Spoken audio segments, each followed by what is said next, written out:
acheté pour 10 € pas mal de vinyles. C'est pas pour les écouter, c'est pour en faire des objets, des plats, des lampes, etc. C'est pour faire plusieurs choses avec. Donc je vais essayer plusieurs techniques à travers cette vidéo pour transformer des vinyles. Je ne garantis pas le résultat, je les ai vus passer sur Pinterest, YouTube, etc. Il y en a qui m'ont l'air assez bizarres, mais en gros, on va les essayer. Si vous avez des idées de bricolage avec des vinyles, je vous conseille d'aller dans des applicages, des choses comme ça. Moi, ils vendaient ce lot pour 10 €. Voilà. On se retrouve dans ma cuisine et devant le four, il y a une raison à ça. La première technique, et je le fais quand madame n'est pas là parce qu'elle n'était pas d'accord. La première technique se fait au four. Alors pour un bon vinyle au four, du coup tu mets un petit truc pour protéger, un saladier et le vinyle par-dessus. Tu mets ça à 150 et puis tu fermes et tu pries et t'attends. Je te montre YouTube, mais la technique 1 marche très bien. Regarde, hop, tac, et hop. Ça te fait une espèce de petit saladier. La deuxième technique, elle est un peu particulière, j'y crois pas du tout. C'est de faire chauffer de l'eau, la mettre dans une grosse bassine ou un truc, de mettre le vinyle à moitié et de le plier avec une planche pour faire une espèce d'étagère. J'y crois pas trop. Mais bon, j'y croyais pas non plus au four, ça a marché. Moi j'ai choisi ce récipient là. Je vais faire chauffer de l'eau dans ma bouilloire. Donc l'idée, tu vois, ça va être de tremper ça et avec une planche de venir en gros le plier quoi. Tremper à fond, on trempe à fond, on trempe à fond. Et direct là, en gros, ça commence à prendre. En gros, on appuie et on plie. Droit, on tire. Après, il faut essayer de remettre très vite un truc à plat dessus.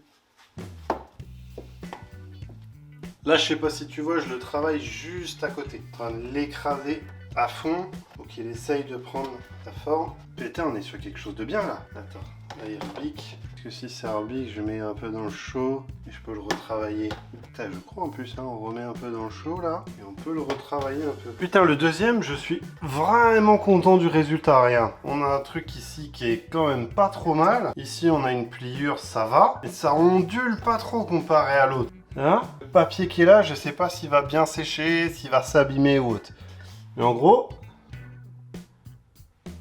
Et enfin, la troisième technique, on a quitté la cuisine, on a pris un fer à repasser, une table à repasser, du papier cuisson et on a mis le vinyle dans un papier cuisson.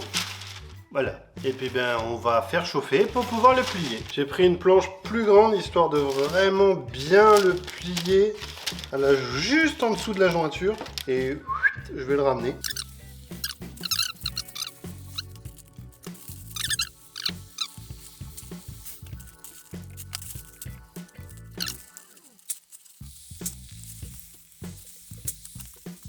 Bon les gens, le fer à repasser, je suis désolé, je suis pas convaincu. Ça plie très mal, ça chauffe très vite et ça refroidit très vite, ce qui fait que c'est très chiant à travailler. Le fer à repasser, pour moi, c'est poubelle.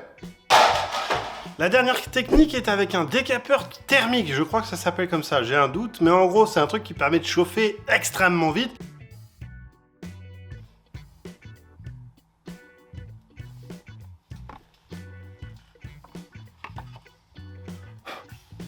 Je trouve que c'est en termes de rendu une des meilleures aussi, qui te permet de vraiment bien travailler la surface, tu vois. Et ce qui fait que ça te fait quand même une surface bien droite, pas trop abîmée, où tu peux même travailler un peu plus si tu veux plus haut, etc.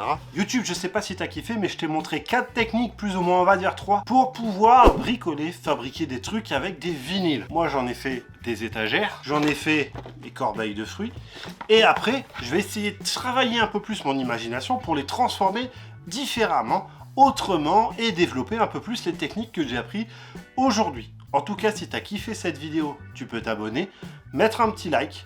Si tu veux regarder les autres vidéos, elles vont être juste là. T'abonner, ça va être sur ma tête. On se retrouve pour une prochaine vidéo. Salut YouTube et à bientôt. Bisous!